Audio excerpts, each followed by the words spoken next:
This program contains dramatic reenactments and material that may be disturbing to some audience members.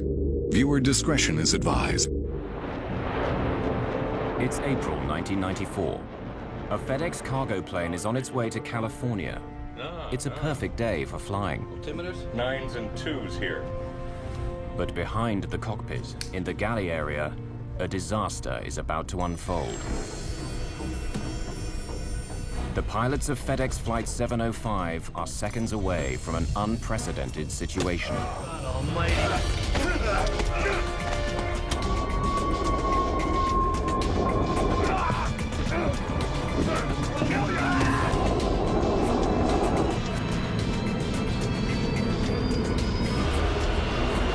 Center, emergency. He's had an attempted takeover. We need an ambulance, and we need armed intervention. Let me up. 3,000? We're not getting any oxygen. We have the terrain alarm. Aero crew 603. We are in an emergency.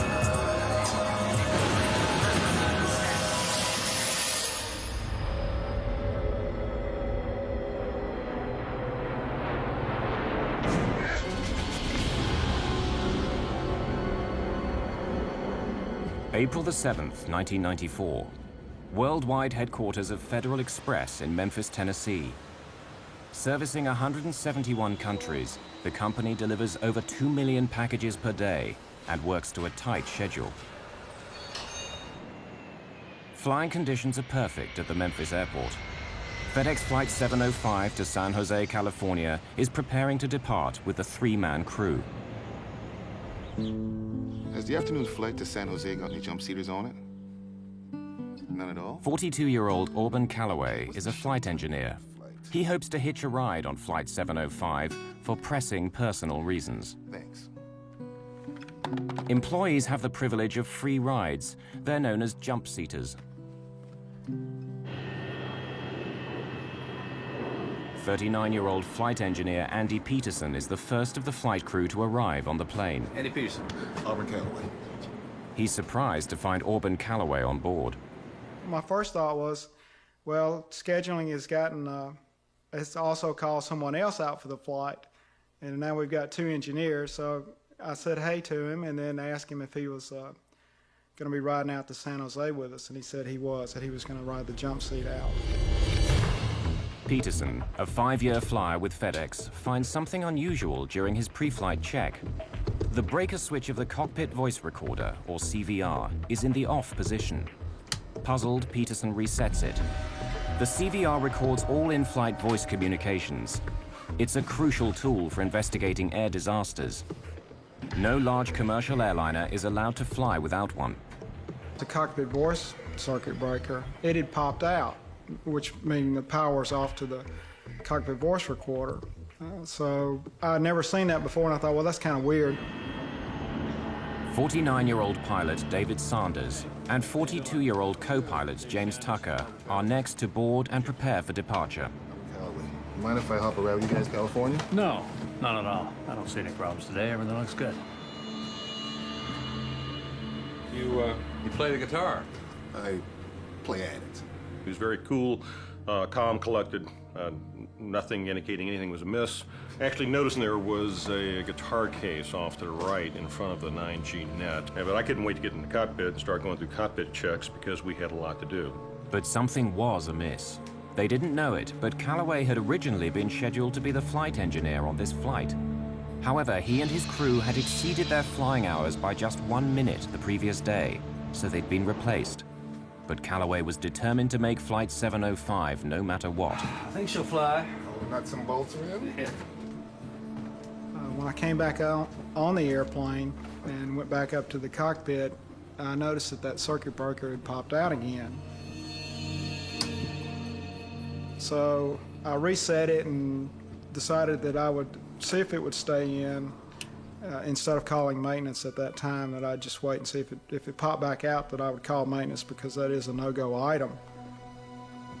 If the CVR is turned off, there will be no audio record of the events aboard Flight 705. You want to fly this leg of the trip, or do you prefer the return trip? You never know when you're going to get another chance. I met Jim Tucker that afternoon. Jim had been with the company for 10 years. In fact, he was an instructor in the DC-10. Andy Peterson and I had had a trip together. In fact, we flew to Paris one time. The crew is flying together for the first time. Both Tucker and Sanders are ex-Navy. Sanders has been with FedEx for 20 years. James Tucker, who has a wife and 3 children at home, has been with the company for 10 years. None of the crew know Calloway or his reasons for being on this flight.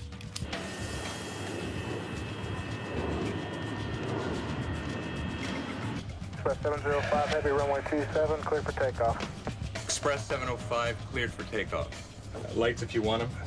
I mean clocks if you want them. Lights are coming on. We'll get the vertical speed wheel here in a minute. How's the checklist look? All right, before takeoff is complete. Your airplane? Set standard power, please, before they change their mind. Power is set.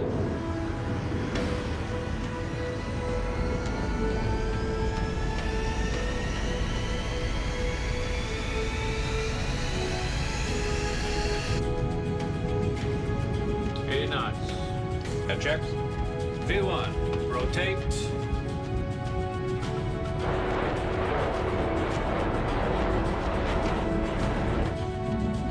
Positive rate. Gear up, please. FedEx Flight 705 is airborne and westward bound. The weather to California is clear, and if all goes as planned, they'll be back home within 10 hours. But back in the cargo area, Auburn Calloway is launching a different plan. A plan he's been shaping and reshaping for several days. Like the brilliant chess player he is, Calloway has thought out all his moves. Being bounced from the crew of Flight 705 today was an unexpected glitch, but nothing he can't cope with.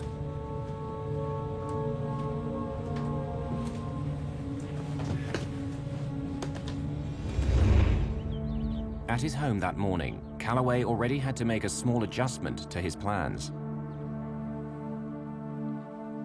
The flight bag he'd planned to take with him on his journey is in for repairs, so instead he packs a guitar case.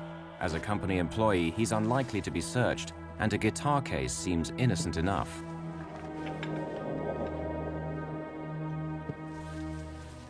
Here you have a man who made some accomplishments that no other African American had ever made. Calloway graduated from Stanford University in 1974. He became a top Navy flyer, then a commercial pilot, but his 5 years at FedEx have been as a flight engineer.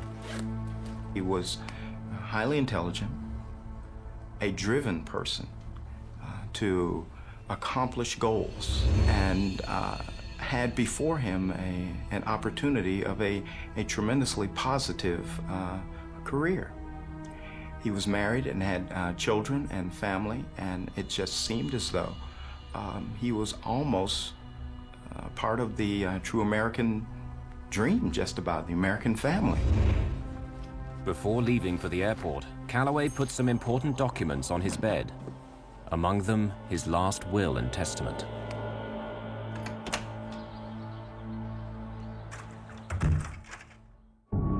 FedEx Flight 705 is several minutes outside Memphis, still climbing and passing through 5,800 meters.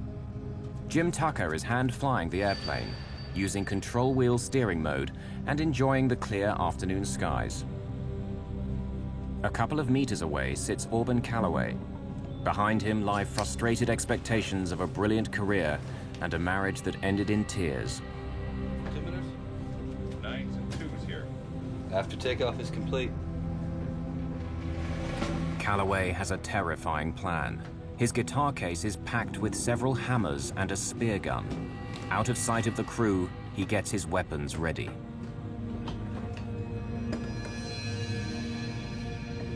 To be successful, Calloway will have to act quickly. Speed and strength will be critical. Calloway is a former Navy pilot and a martial arts expert, so speed and strength come as part of the package. The original plan was to take out his original crew, which would have only been 2 individuals. One was a female, much smaller than the crew that he wound up facing on Flight 705. No, I live in Fisherville. Fisherville. Great spot. I had the cockpit door locked open. I noticed that Calloway was walking up into the cockpit. I just caught him out of the corner of my eye and basically saw his, his arm coming up, and I thought, well, he's just coming up to sit and talk with us for a while.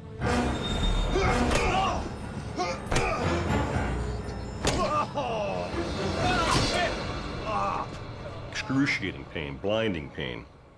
So much, in fact, that I never lost consciousness, but I lost useful consciousness for at least 45 seconds. A blow to the head will rattle the brain. It will shake it enough that the electrical connections momentarily are not working, and it can be anywhere from a complete, irretrievable loss of consciousness to simply a stun, or to what he describes as a period of time where he was somewhat aware of what was going on, but could not respond to it. I was slumped back like this, and he looked, I remember, right in my eyes as he passed over. It was almost probably like, well, the lights are on, but there's nobody home here. This guy is out of action, so I'll move on to the next person. The crew is in shock and confused. What I saw was simply a face and his eyes and an object coming down at me. I didn't discern any emotion or hate or anger. I just saw a threat, and I didn't really know what the threat was, because it's so shocking. And for a crew member who is a pilot in uniform to attack another pilot is unheard of in the airline industry. Although terribly injured, Peterson and Tucker are still alive. Get him! Get him! Get him! Calloway hurriedly retreats out of the cockpit. Unaware of each other's injuries, the crew starts to mobilize. Calloway has a backup plan. The spear gun stashed outside the cockpit is a deadly weapon. Sit down! Sit down! Get back to your seats! This is a real gun, and I'll kill you! There was a loud ringing in my ear, and I was a little unbalanced.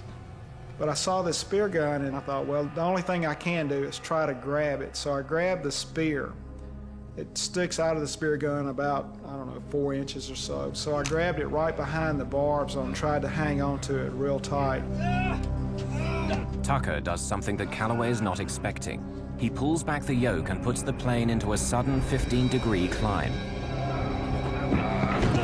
It throws the struggling men out of the cockpit into the galley behind. I had already figured out that what I had in my hands is probably one of the best weapons available, and that was the aircraft itself. Tucker has not been just a Navy pilot, but a combat instructor flying A-4s. His fighter pilot experience would prove invaluable in the next few minutes. I was looking at this whole situation as if it was an air combat maneuvering situation. Get him! We're taught in the Navy and the fighter community as the first thing you want to do is engage the bogey, engage the bad guy. You make him predictable by engaging him, and you use his predictability then against him, and then you kill the bogey. Get him! Get him! Get him! But the co-pilot doesn't stop there. Tucker immediately rolls the massive aircraft to the left in an acrobatic maneuver to try and disarm Calloway. The men roll along the smoke curtain to the left side of the plane. I knew that I had to do something very abrupt, very, very rough, and something that he would not be expecting.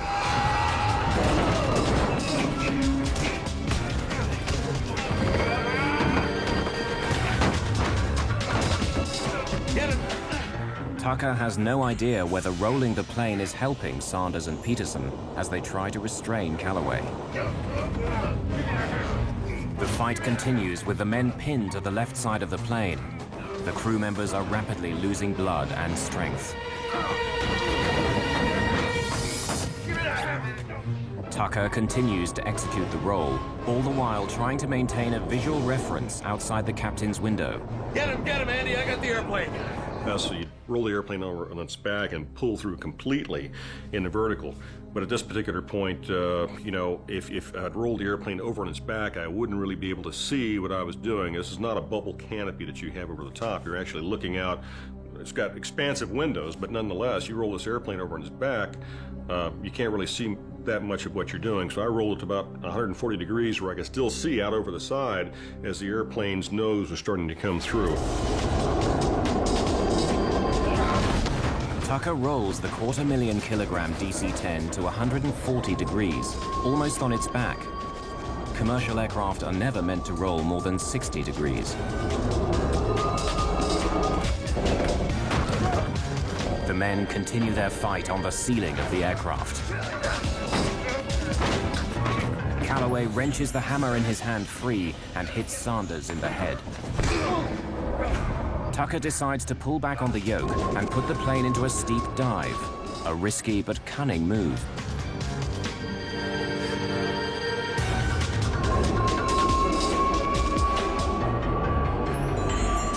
The G-force of the dive pushes the men back along the ceiling to the smoke curtain. The plane is traveling at a very dangerous speed. Tucker is making demands of the aircraft for which it was not designed. DC-10s are never meant to be flown past 695 kilometers per hour. Tucker is over 800 kilometers per hour. No DC-10 in history has been flown so fast and survived. The airspeed indicator was maxed. It was all the way to what we call the barber pole. Couldn't go any faster, but you could tell that you were going quite a bit faster because of things you don't normally hear in a jet that size, and one is the incredible amounts of sound of wind coming across the cockpit. The plane approaches supersonic speed. With the increased airspeed, the airflow over the stabilizer becomes disrupted. The elevators begin to flutter back and forth.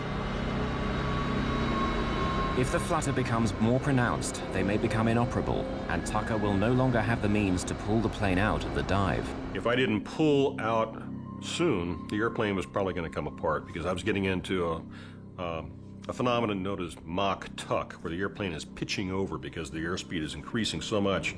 The wind flow over the surfaces of the wings is doing things that it's not even designed to do. The injury to the left side of Tucker's brain is beginning to paralyze functions on the right side of his body. Tucker notices something alarming. The plane is traveling at this incredible speed because the throttle levers have been left in their automatic climb setting from takeoff. The DC-10 is now in a vertical dive with the engines at nearly full power. Tucker must release his only usable hand from the yoke to pull back on the throttles. With power reduced to idle, the DC-10 is still not out of danger. Despite Tucker's maneuvers, Calloway is gaining the upper hand.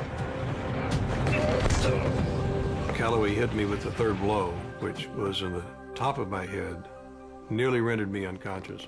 I began to gray out. At that very same time, it occurred to me we might lose this thing.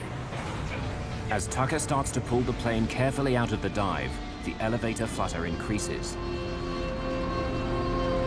Balance panels, counterweights that help the pilots manipulate the elevator, break free and begin to wrinkle the skin of the stabilizer. Tucker fears that if he pulls back too hard during the dive, all the surfaces on the tail section would be in danger of coming off.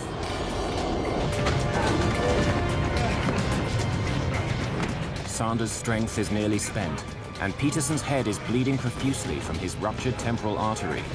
Somehow they manage to pin their attacker down.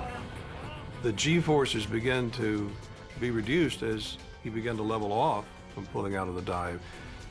I saw the hammer in Calloway's hand. I then reached for the hammer with both my hands and pulled the hammer out of his hand. Sanders believes this is a turning point. The plane is safe for the moment.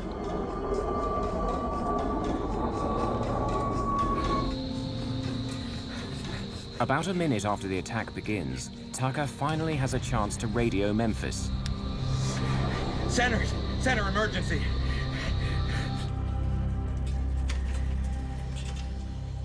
Air traffic controller Kent Fleshman and his trainee receive Tucker's emergency request. Aircraft with emergency, say again. Center. Aircraft with emergency, say again. Listen to me. It's Express 705. I've been wounded. We've had an attempt to take over and Aboard the airplane. Give me a vector, please. Back to Memphis at this time. Hurry. Express 705, fly heading 095, direct Memphis. 095. direct to Memphis.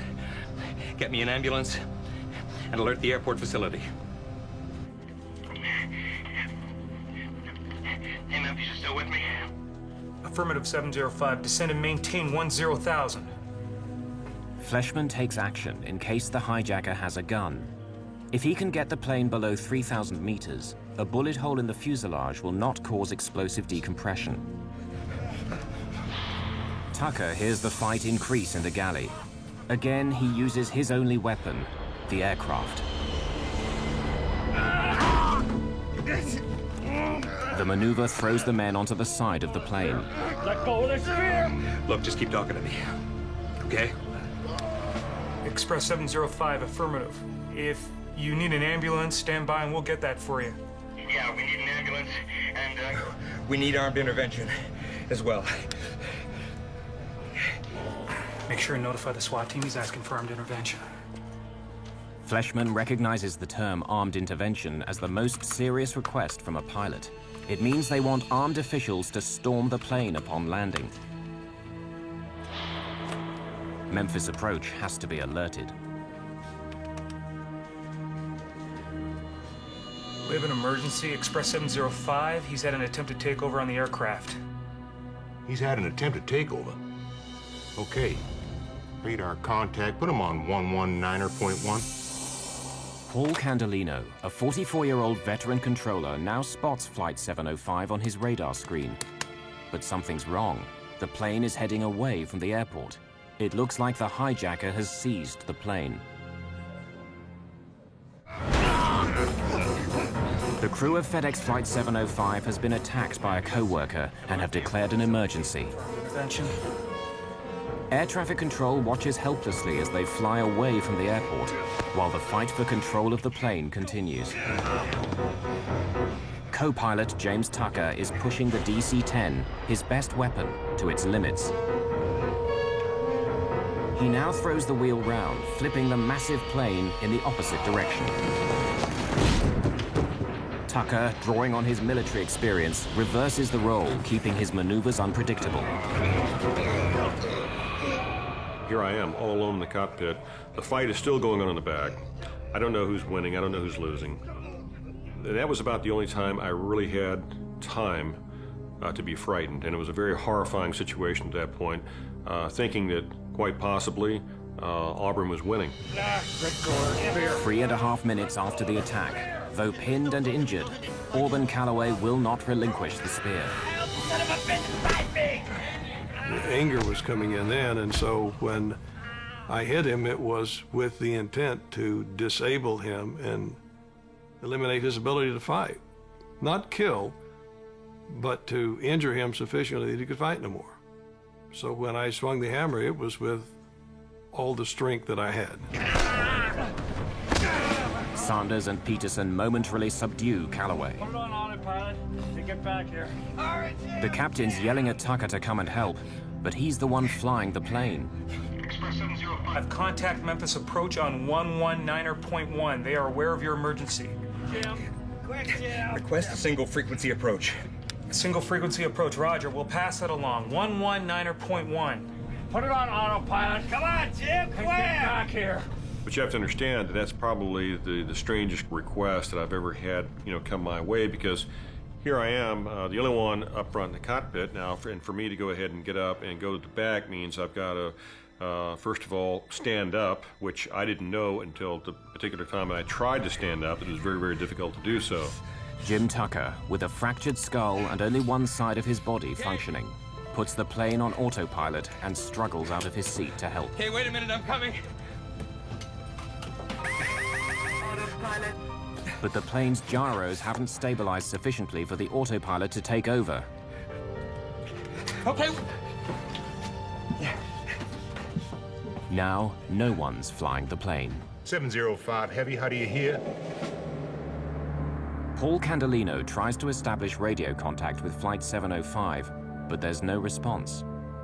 Their radar screens show the aircraft turn to the north, then the west, finally southwest, heading away from the airport.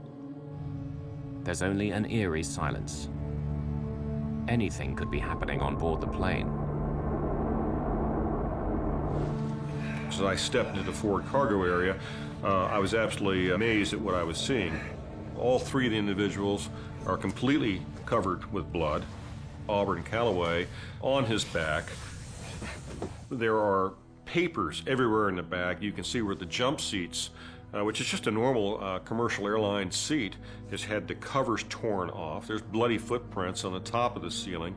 There are coats that have come out of closets. It's total carnage in the back. Sanders has disarmed Calloway and handed the spear to Tucker. You move up to it. You keep him contained. I'm going to get the airplane. Go get the airplane. They decide that Sanders, the captain, should fly the plane back to Memphis. You take this. Tucker wants the weapons as far away from Calloway as possible and asks Sanders to take them with him to the cockpit. In an emergency situation, it's expected that the captain of the airplane will fly the airplane.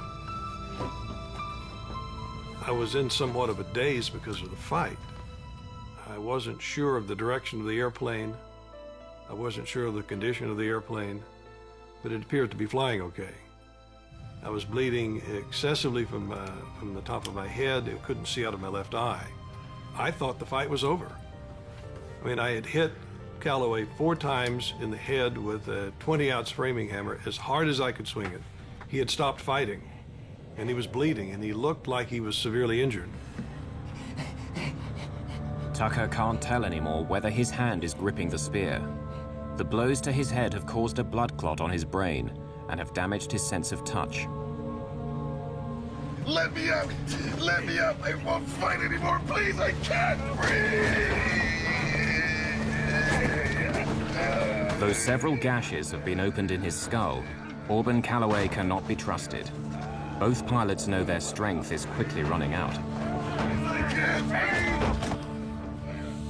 Sanders, safely back in the driver's seat, must get the plane on the ground, and fast.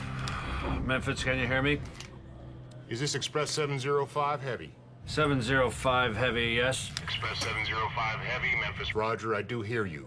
You can proceed direct to Memphis if able. Expect runway 9er. The altimeter is 30.29er. You understand we're declaring an emergency. We need security to meet the airplane. We'll stop on the runway if we can. Captain Sanders, without his glasses and with blood dripping into his eyes, thinks that the plane is on a course back to the airport. But it's still heading southwest, away from Memphis at over 550 kilometers per hour. Roger. Express 705 Heavy, is the situation under control or is it still in progress? We appear to have it under control. Candelino wants to warn the pilot, but he's afraid the crew may still be under attack and trying to mislead the hijackers by flying in the wrong direction. Express 705 Heavy, are you able to turn toward the airport? Yeah, give me a vector. 100 Vector Memphis. Sanders takes the plane off autopilot and sets a course back to the airport. We're turning to the airport now. For now, aboard the DC-10, the situation seems under control, but a potential disaster is only moments away.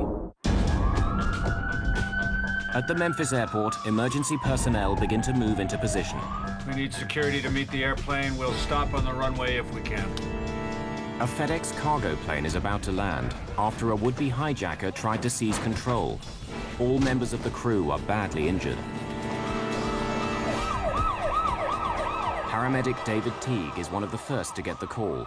They came over the loudspeaker system from the air traffic control center, and I was new to the area, so I wasn't able to understand them real well.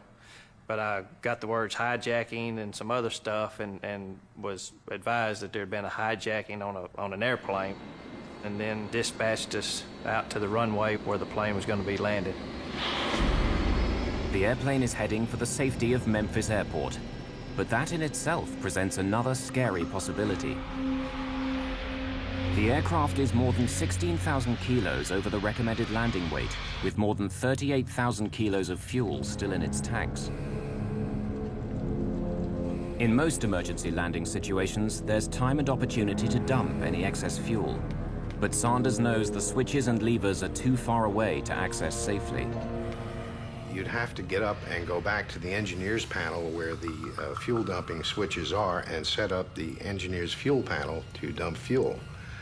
So it's virtually impossible for, say, the captain to dump fuel while he's attempting to fly the airplane. In the galley, Auburn Calloway still hasn't given up the fight. Calloway drags himself towards the jump seats with Peterson and Tucker on top of him. He hopes to gain enough leverage to get back on his feet, where he'll have an advantage. He was using his thumbs to go ahead and try and push my eyes out, doing everything he possibly could to break Andy and I down as a team. You know, we could handle them together, but we certainly couldn't handle it one-on-one. This is certainly a fight against the clock. Auburn's getting stronger. I know we're getting weaker. I knew if he ever got back in the cockpit, we were history. I just knew we had to keep him, somehow, we had to keep him from getting back in that cockpit. Approaching 7,000 feet, the fight in the back started again. And it was as violent and as loud as when I was in the back in the midst of the fight. It became so violent and loud that approaching 7,000 feet, I decided that I was going to level the airplane, turn on the autopilot, go to the back of the airplane, and kill Calloway. It was so severe, I thought that had to be done. The DC-10 is less than 40 kilometers from Memphis Airport. Is he under control?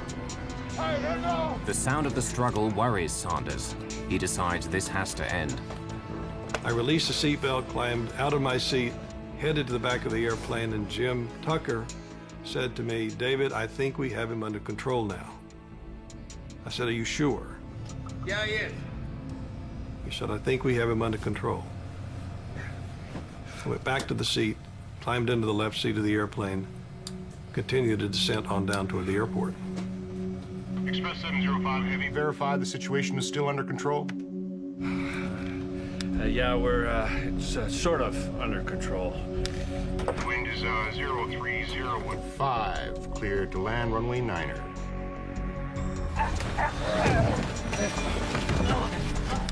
Clear to land?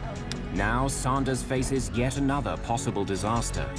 The delay caused by getting out of his seat means he's way over the normal approach speed, too high and too fast. He'll not be able to slow the overweight plane quickly enough to land on runway 9er. Coming around to 36 left.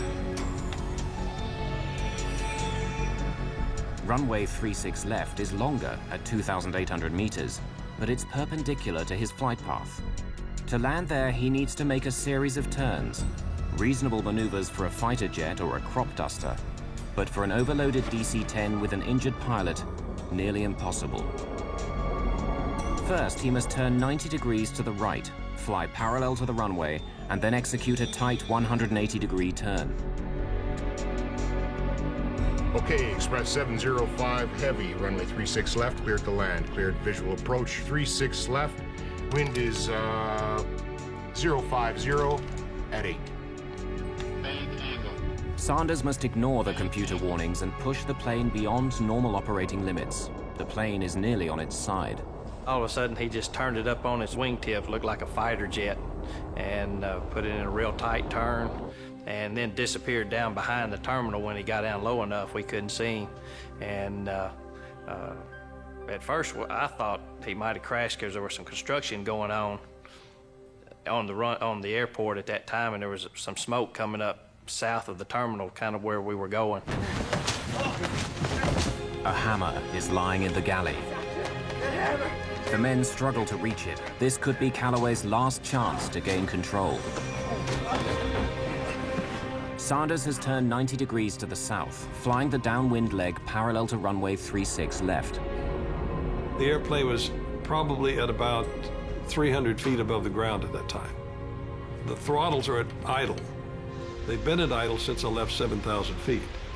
That's an extremely unusual engine power setting to land a big airplane. You always land, make the approach with power on, a lot of power on.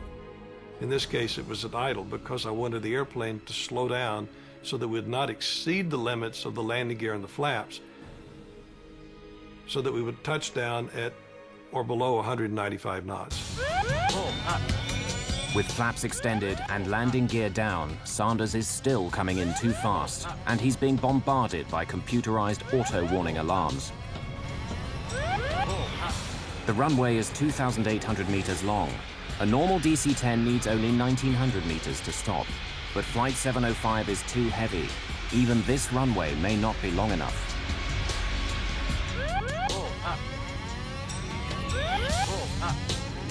Peterson manages for the first time in the fight to get hold of a hammer, but is extremely weak due to blood loss. You gotta hit him, Andy! You gotta hit him!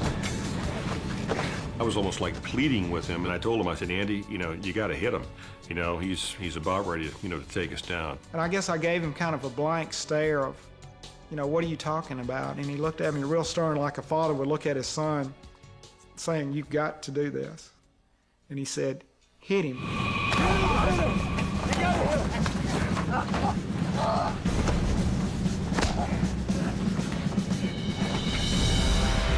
The DC-10 is only meters above the runway, traveling at 382 kilometers per hour. Sanders can only hope he won't explode the tires or crash beyond the runway.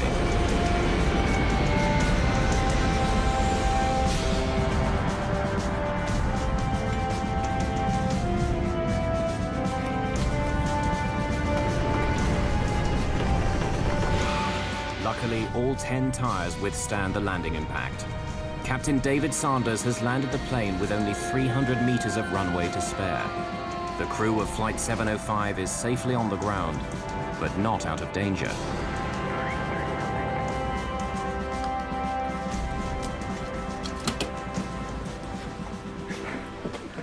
Blow the door!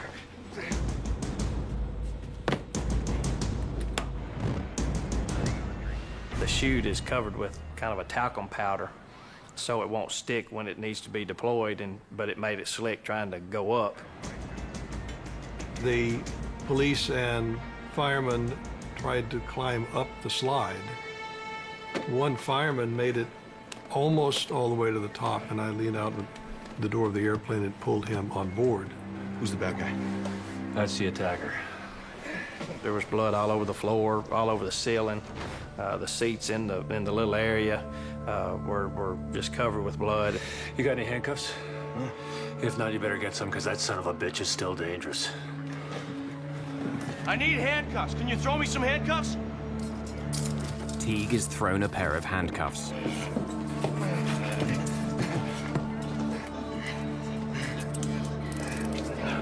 Stand here, in the middle of the chain. Ouch! Get your foot off! You're hurting me! Ow! Sanders holds Calloway down as Teague examines Peterson, who barely has a pulse and is the first crew member to leave the plane. Sanders is the last member of the crew on board. Standing in the door of the airplane, I had a sense of euphoria I've never experienced before or since. It was the sense of we had been there, and we came back and we won.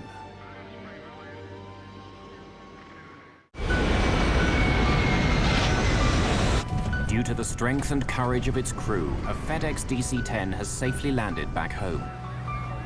The three men have weathered the attack of a co-worker, but they're badly injured. Co-pilot Jim Tucker has bone chips driven into his brain. Flight engineer Andy Peterson's life is in danger from massive blood loss. Both are in critical condition. The wounded men are rushed to the regional medical center at Memphis.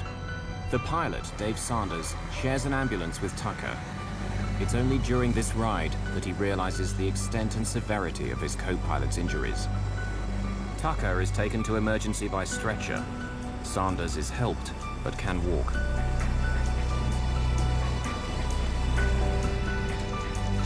Restrained and under guard, Calloway is also taken to the same emergency facility.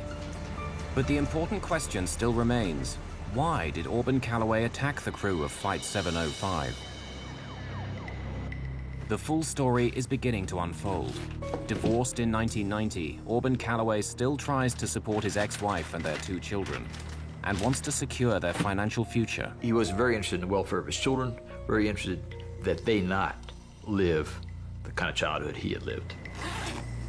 The evidence for a suicidal mission against FedEx grows as investigators search the aircraft and find a letter to Calloway's estranged wife. Dear Pat, I want you and the kids to know that I lived for you. I thought of your welfare every day. Though, for example, how can I guarantee having enough money for Keela and Bernie's Stanford education? He was obsessed with his financial well-being. He was interested in his children. I tend to believe he's interested in his marriage. And I know his marriage was coming apart, or had come apart, basically, at the time of this incident. But I suspect he was also a difficult man to be married to.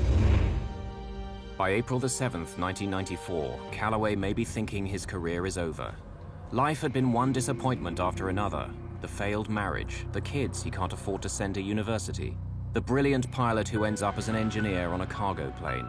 And now even that may be about to go. The following day, he's supposed to report to a FedEx hearing about falsified information he'd given the company. During our investigation, it appeared that he had overestimated the number of hours of flight experience that he had, and that the company was taking a look at this. Calloway may be afraid he'll be fired. At just 42, his professional life could be finished. He comes up with a solution. The goal is to leave my children well off.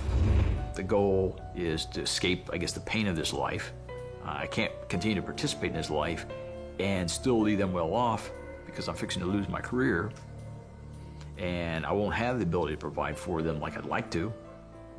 But my life has value if it's given in an accident. Calloway cashes in all the funds he can lay his hands on and sends a total of $54,000 to his ex-wife. But his life insurance is worth about $2.5 million if he dies in a work-related accident. I would much rather go on a date, time, place, and a method of my own choosing. I resolved some time ago that the next time my security and future is threatened or seriously jeopardized, it's time. My time to go. Perhaps he believes his family would receive the maximum insurance payout if he crashed the plane in an apparent accident.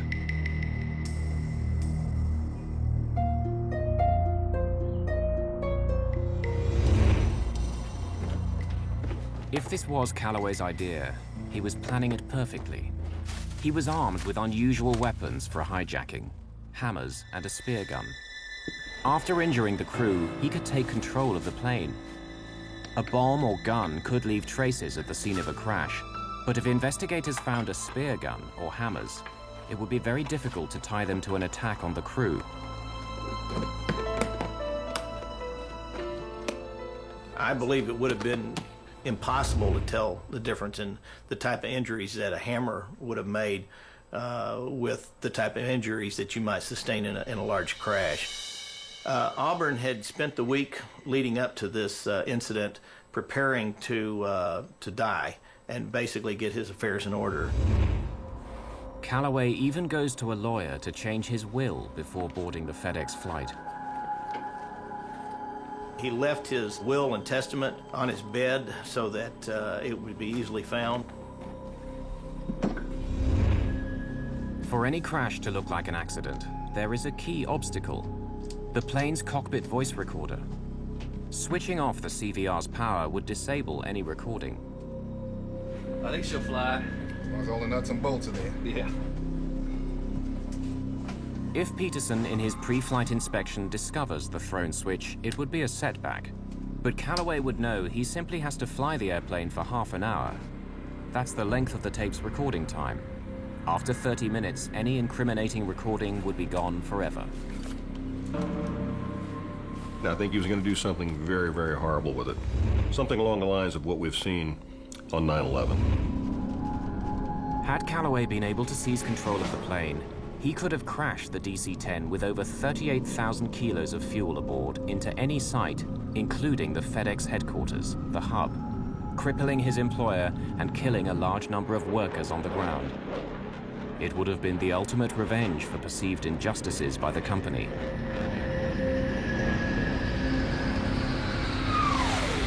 The company may never have figured out exactly why that airplane crashed back into the hub. Well, after 9/11, there were a lot of improvements to our security program, both in the United States and worldwide. Our cockpit crew members are the most highly checked and monitored group of people in the world. I only know of this one incident in my 46 years of aviation experience where a crew member was involved in something like this. The flight of FedEx 705 took about 30 minutes, but the impact it had will last for years. He was convicted of attempt aircraft piracy, an offense that carried a minimum of 20 years confinement and up to life in prison. Although Auburn Calloway pleaded temporary insanity at his trial, the jury didn't believe him and found him guilty. On August the 11th, 1995, he was sentenced to life imprisonment in a federal penitentiary. He has no chance of parole. The pilots on Flight 705, they are the real heroes. It is amazing that they were able to do what they did, given the injuries that were inflicted upon them. When someone's struck with a hammer on the skull, there can be linear radiating cracks that go out on the skull. And then if it's hard enough, there may well be in-driven bone right at the site where the hammer head hits the skull and drives it into the skull. This is a replica of my skull cap. It was put together by use of a CAT scan protocol to give the proper shape of my skull and also the shape of the defect that we're dealing with here. This is the area that I was hit on the left parietal. For a year and a half, I was actually walking around in this configuration. It took 2.5 years to recover completely because I had to learn how to walk, talk, and chew gum all over again. I had 3 major operations. I operated on him twice more after his initial injury and then followed him through his rehabilitation. They can fashion a piece of material to fit the exact size of the defect, the shape of the skull, and of course the thickness of the skull as well. It's a blown acrylic called an HTR, or hard tissue replacement. He had difficulty with speech, difficulty with sensation and motor strength on the right side, and he came back to where he can now probably, if he wanted to, break my fingers with a handshake. On May the 26th, 1994, the crew of FedEx Flight 705 was awarded the Airline Pilots Association Gold Medal Award for heroism, the highest award a civilian pilot can receive. However, because of the legacy of their injuries, none of the crew has been certified as medically fit to fly commercially. I always thought, I'm going to fight, I'm going to overcome this thing. Except that that's when they found out that I had a slight seizure disorder. I'm seizure-free, but it's because I had to take medication. And the only way for me to be able to fly without somebody with me is to be off of medication. At this particular point, it's been ascertained that I'll never be able to do that. I'll be on medication for the rest of my life. I miss the flying. Every time I see an airplane go over, I wonder where it's going. So I miss that part of it. But I really cherish the fact that, I'm still alive and able to be with my family. The bond of pilots and what you do together in the airplane, outside the airplane, all that, I miss that.